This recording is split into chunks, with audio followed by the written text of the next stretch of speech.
Hi, and in today's video we are going to talk about how to play the opening, and I'm going to explain it step by step. So first of all, what should we do? If you haven't seen my Overexplained series about development, about the center, about flexibility, and about prophylactics, I suggest you watch those first. If not, just follow along. So e4, what do we do with that? We free the bishop here.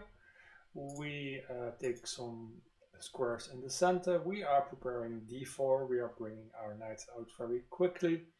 So e4, multi-purpose move, freeing the bishop, taking the center. Also, maybe it's not that apparent, but getting ready the castle. You see, let's put this back. So in order to castle, these two pieces have to get out. Knight f3 can be played immediately, but well, it technically does control the center, but e4 is, I think, objectively tiny bit stronger. Doesn't matter. My point is that in order to develop this bishop, you will have to move either this pawn or this pawn anyway, right? So you would play e3 or e4, but why would you play e3? Just push it further apart. Or g3, when you would go into some kind of fianchetto situation. For example, g3 immediately is pretty interesting. And you can castle quickly after something like knight f3, bishop g2 and castles. But e4 is obviously one of the most popular moves. e4, we are in the realm of e4 openings. And after e5, black also claims some central squares. The bishop can get out, the queen can get out. Forgot to mention that our queen can come out as well. You see, if you watch the arrows, pretty nice geometry here. And after knight f3, we attack, we develop, and we attack the pawn right away. And here, let's say if black would play queen f6, which is a very weird move, but how are you going to take advantage of that? And one thing you should always do, so you probably know about checks, captures, and threats, but beyond that, you also have to think about what is black's plan. So with queen f6, he wants to put probably some pressure on the f2 pawn. That's one plan. One idea of black could be to bring the bishop to c5 here, to use the queen and the bishop to pressure this pawn. Another idea might be to play d6 and pin this bishop on g4 when both the queen and the bishop would apply annoying pressure on f3. So, for example, there are a couple of interesting moves here. For example, bishop c4, d4, knight c3, c3 are all moves you could consider. So d4 brings out the bishop, immediately threatens to take this pawn. Bishop c4 develops this bishop on a very active square. But if you take a deeper look at it, if you play d4 after e takes d4, let's say knight takes d4, bishop c5, you are allowing black to to carry out his plans, right? So this, I think, this line, it's good for white, but not as good as it could be, I think, since here, well, bishop e3 is possible, but then black can apply more pressure, and now I think we have transposed into some kind of Scotch type of position, which isn't necessary. After c takes d4, you notice probably also that this queen is in the way of the knight, which means that our pawn on e4 is quite safe, doesn't need protecting, so that's one less thing for us to worry about. And after c takes d4, well, first of all, as white, you have the first move, right? So you are starting with one tempo. Then black develops the queen, which you could argue loses one more tempo. So logically here, you can even play c3 with the intention to recapture c3 with the knight and jump to d5 later. And now you see that white has developed two knights. The bishop can get out quickly, probably to c4. This d-file is opened, and all of black's pieces are still on the back rank. So we sacrificed a pawn, but let's count how many tempi we are ahead, right? What did black do?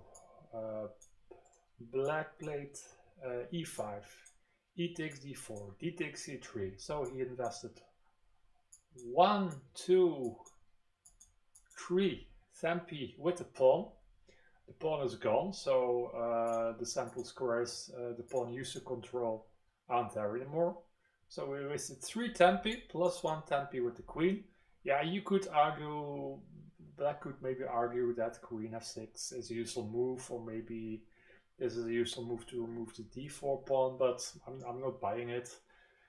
So with the, well, white starts with a tempo up, and he immediately develops the knight. So let's say white is at least 2 tempi ahead. I would argue 3 tempi ahead here. Here you can already see that, yeah, I think if you let the engine think for a longer while, he will realize that black is in trouble. Bishop b4 is more or less the only way to keep the position balanced. You have to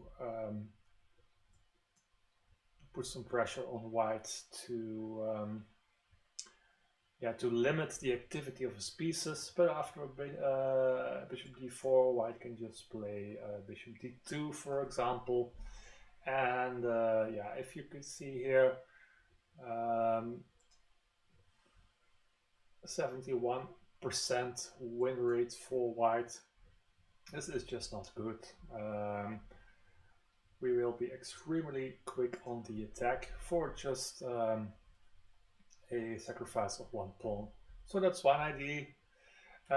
Also, let's say you play bishop c4, right? You are targeting this, potentially this f7 pawn. Although you could argue with queen f6, at least the f7 pawn is protected one more time.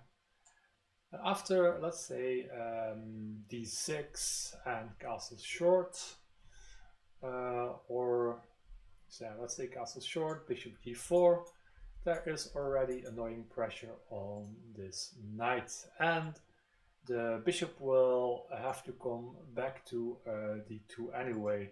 And here says 0.8, but I think if you let the engine think for a while, the advantage will lessen a little bit, maybe, because, well, you sort of wasted the tempo bringing this piece back.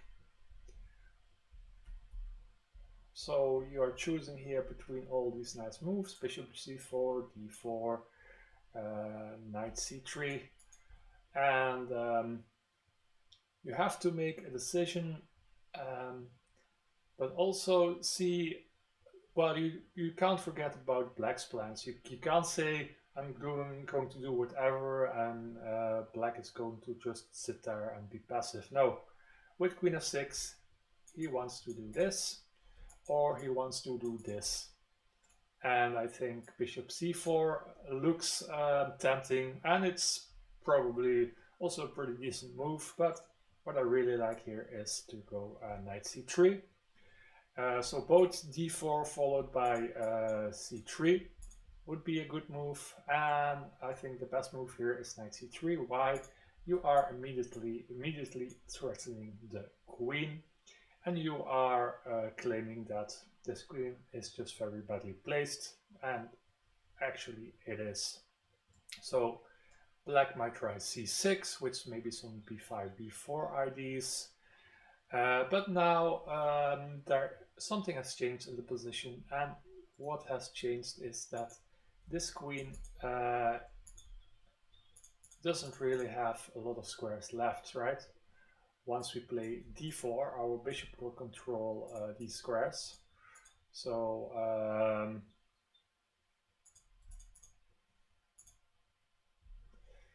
that already looks not so great for black.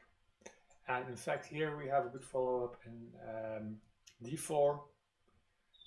And now after, so here there is no bishop c5, right? Since, well, we just take it. And after c takes d4, we can develop with a tempo with bishop g5. You see here already 3.7. Well, maybe the engine will change its evaluation a little bit. So the queen has to go to d6. Since if it goes to e6, we want an over tempo with knight takes d4, and the queen keeps getting chased. So the only, well, queen d, the only sensible move here is queen to d6. And now we can play, I think, knight takes d4. And if you see if you take a look at our position, we have 3 pieces developed. Black still has all these pieces on the back rank. The king isn't castled yet. This queen is terribly placed since it blocks the pawn, which means this bishop can't move. It blocks this bishop, so it can't move to here or here. And it can be attacked on this square. So let's say, for example, h6. Then we can drop the bishop back and try to win another tempo. And if queen b4, we are not even bothered with the b2 pawn. So what happens is after the queen takes, this knight will be unprotected. But we can easily fix that by going queen to d2. Knight b3 is also a good move, I think, but just queen d2. Just let black take, rook b1, queen e3. Everything is developed, almost everything. And after bishop c4 and castles, black will be in huge trouble. Not even bishop to c4. We can immediately put pressure with knight f5, since the d6 square is weak. Following c6, d6. Let's play 3 more moves, and here black already can't hold the d6 pawn, we can just take it, and this is a terrible position for black. He has lost a pawn. Still, these pieces aren't developed, and every single piece from white is in the attack. So yes, we did exchange queens, but in exchange, this rook penetrated here pretty deeply, and all of the pieces are active. So this is not fun for black. Also, this knight is hanging. I forgot to mention. So yeah, and the aggression doesn't stop here.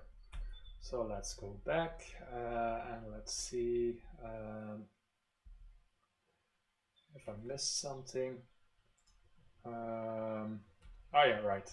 After knight, so I think the best move is knight c3. Here, bishop c5 might be an ID, but then we can immediately gain a tempo on the queen. Queen to d8 is the best move, but well, who wants to play like that? It's just silly. You brought the queen from f6 just to d8 to f6 just to bring it back to d8. So, oh, sorry. So most people will play, let's see, we'll play queen to d6. And in that case, we can immediately strike with d4. So if you notice, this pawn is weak, and why is that a problem? It's a problem because after e takes d4, we can bring the bishop here, right? So I want you to notice something. We played e4, right? Is e4 useful? Yes, it's useful since the pawn protects the knight. Queen can't take. Since we developed the pawn and claimed the center, that's the only reason this knight here is safe on d5 and the queen can't take it. The knight is developed, the bishop comes to f4, and because this knight is here, the black queen can't take it. Same thing for bishop b4. There is no bishop b4 since the knight just takes it, right? The knight is really nicely centralized. And after e takes d4, we have bishop to f4, and here black's position collapses. Same thing happens when bishop takes d4. We just take out the bishop. Same thing. Maybe it's really funny that here the engine suggests queen takes d5. The position is just so bad. Queen b4 isn't even possible since just take out. So let's say queen c5, b4, and here I think the queen is even trapped. Yeah. Why is the queen trapped? This developed knight controls this square. This pawn protects the knight. Oh no, it's not trapped. This still can go to f8, but well, I'm guessing the attack here, this is still hanging, this queen is coming in. This attack is just too strong. So we're developing all our pieces, and black just shuffles the queen around and just, well, does nothing with these pieces. And that is only because we didn't go knight c3 because we said, oh, we want to jump to d5. Yeah, well, that was one of the points, but the other point was also we had other good-looking moves like bishop c4 and d4, but we saw that allowed black to actually execute some of his plans, right? If we go like this, and here, now our advantage is pretty much gone. So after a few logical moves, which don't take into account black's plans, black's ideas, now the advantage that we had is gone. So c3 is, for example, a very good move, which does take into account black's plans. Since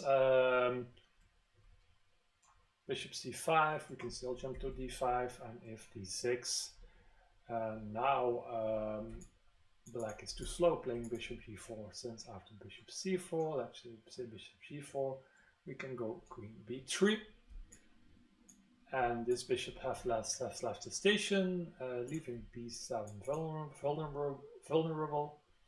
So after knight d7, just take it.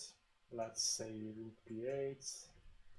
So yeah, not great either. So I think d4 followed by c3 is a decent plan. Strongest probably knight c3. So after d6, we can jump in with the knight, or we can play d4, and after bishop g4, queen d3, and now black can take, but we can just take with the pawn, since our developed queen, right, developed, is protecting this pawn. And after something like this, we can jump with the knight, the queen goes back, and here we even win stuff. But also you could play, for example, if you wouldn't have this check, for example, there would be a pawn on a6, let's say, we could play not bishop, let's say bishop f4 or something, and long castle. So yeah, that is how you, when you see a move like this, You have many good looking moves, but there are only a couple which take into account black's IDs and either prevent them or when black executes his ideas, the position is just bad for him. So now let's take a look at a very different example from the Caro-Kann. So same ID for white, but instead of e5, black plays c6, the Caro-Kann. So the intention is to support this d5 push with the c6 pawn. d4, d5, e5. So with d5 you liberate this bishop, and after e5 you immediately here put it on f5, because let's say e6 here, then you block in this bishop, and it will have you have to work hard to free it later. This is not such a great structure with the bishop inside of the pawn chain. So first of all, black brings it out of the pawn chain. Bishop d3 is a try white players often might try, and it's quite a good one. So the idea is similar to our previous idea. So the bishop moves to f5, then the bishop captures, so 1, 2, right? So the black bishop makes 2 moves just to get exchanged, and the white bishop just takes 1 move. So white is more or less claiming he got the queen d3 move for free.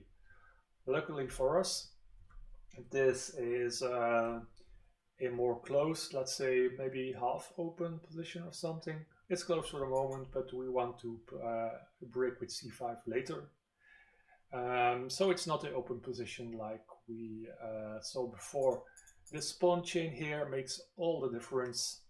It controls some critical squares, this bishop controls some squares, and there are some light square weaknesses here, especially if we play c5. But since the light square bishop is gone, that probably won't be as much of a problem. So knight f3 and now c5, and now you have to see as black that white does have queen b5, but then just queen d7, and the check is blocked, and this b7 pawn is protected. White might also think that, well, maybe I can win the pawn, maybe I can win a piece or the pawn on b7, and in fact he can win the pawn on b7, but now after queen takes b7, let's track the journey of the queen, right? So here let's track the journey of the queen. 1 move, so the queen, let's track this with maybe a blue arrow. Sorry, the queen went from here to here to here. So 1, 2, 3 tempi, and black is claiming that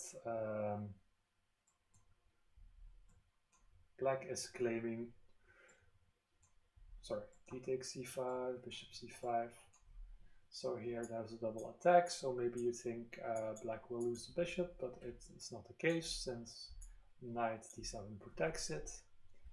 And now 1, 2, 3 tempi for the queen, right? So white kind of won a tempo, you could say, with queen d3, but lost 2 here. So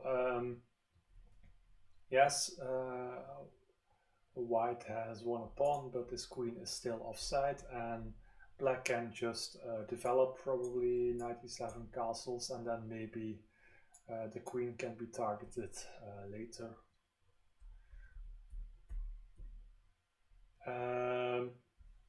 So after c5, castles, and now you also have to take into account white's plans and ideas. So this is always something, the check is always something you have to check. You have to take a look at. Captures, obviously, and threats. What threats could white have? Well, white has perhaps a threat of c4.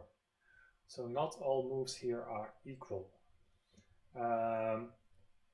So if you think about these pieces, right?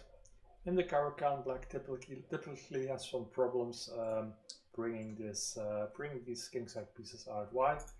Because this pawn here controls some squares, which means obviously there's no bishop to d6. If the bishop goes to e7, it blocks the knight on e7. If the knight goes to h6, well, white can perhaps always consider just taking it and ruining this kingside structure here. That is why usually often there are some complicated knight jumps. For example, an idea in some other lines is here, here, and here, right? So you put the knight on d7, and after knight e7, you bring this knight to c6. The only problem here, right? So knight d7 after castles, knight d7 is a very logical move. So after d takes e5, you take back with the knight, and if queen b5, just queen d7. But you didn't take into account white's move c4. And the problem here is that the position will get opened very quickly, and white already has 3 pieces ready for the attack. So let's say something like this, and you can see that black has to be very careful. And the engine, I checked it, and it's quite logical actually. He desperately wants to exchange queens, since with the queens off the board, black would get some time to consolidate and get his pieces out. But let's say if black would just do something, I think even bishop c5 isn't the best. See, right, white can immediately make use of his development and the fact that black left g7 undefended, and now has to make the very poor, very sad move king f8. So here you would choose between, let's say, knight c6, knight d7, maybe knight e7, intending to go to c6 or g6. Maybe even you would even consider a6, although it's pretty slow. Don't think it's a good move in this position, right? You see immediately white's advantage is climbing a little bit. So knight c6 is logical, at least it blocks the check. And after knight c6, you also have to consider what happens after c4. So here, c takes d4, knight takes d4, and this isn't possible for white since he drops a piece. So rook d1 has to be played, and now white can't easily open the position since after here, since the pawn blocks white's pieces from the entry. Black can just recapture, and there is no knight c3 since obviously we just take it. So knight c6, c4, right? So you compare, you evaluate, and you calculate. And if you calculate, you will see that after c takes d5, we can actually retake with the queen, and this is very good for us. And compare it to this line here, where we have to take c4, let's say a6. This is terrible since, well, our structure is compromised. Maybe some e6 can come. White is developed, immediately attacking this pawn, and things will fall apart here very quickly. So very logical moves. Very logical moves, but there's a big difference. So c5 castles, knight e7 I think is a bit slow probably. So here white can make use of the fact that d takes can take, although here you have this typical maneuver which works. Oh, and I forgot to mention something here. After castles, I forgot to mention one threat, which is bishop g5. Yeah. So white has c4, queen b5, bishop g5. Those are all plans you have to take into consideration when you have this position and you don't know it, and you have to figure out what to do. So let's say here, right? So instead of knight to d7, the easiest thing here to do is to take on d4, exchange a flank pawn for a central pawn, but more importantly, there is no c4 because we just take it. And you would say, well, isn't this also a development move? Yes, it is. But the problem is it's not an open position. Black is much more solid, although as you can see here, it's still not over.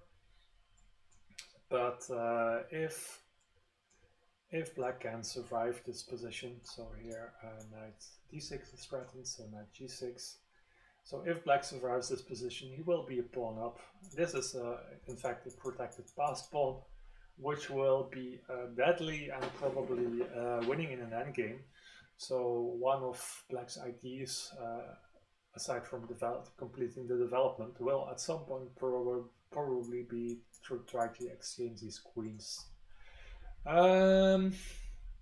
So c takes d4, and after knight takes d4, knight c6 is an idea. So b takes c6. So this change in pawn structure isn't too bad for black, but black even has something better in the form of knight e7. So that after knight c6, black can take back with his e7 knight. That's why bishop g5 is good, but now still b takes c6, c4 is possible, but it is less dangerous here since after c takes e5, well, black managed to develop some pieces and will get the king to safety soon. So let's say here, so here we want to move away from castling. Obviously, queen b5 isn't good, since we just take the queen.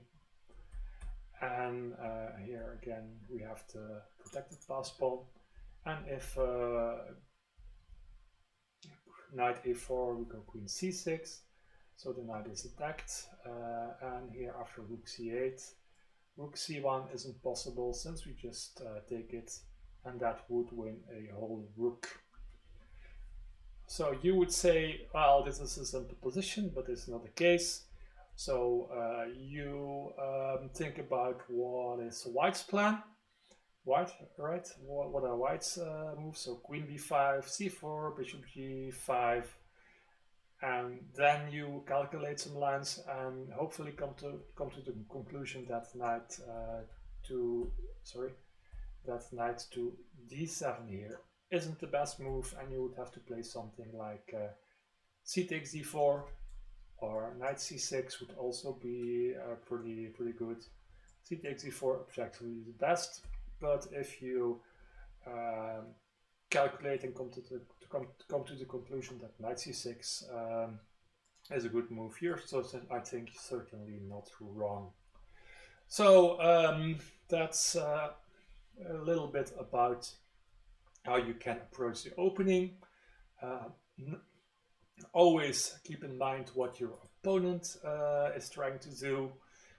Calculate some lines, try to see how you can develop your pieces, and then you can take a look at your candidate's moves and maybe eliminate some lines, or just choose the moves that are in fact the best. So that's all for today. If you liked the video, please like it, subscribe, or leave a comment, and I will see you in one of the next ones.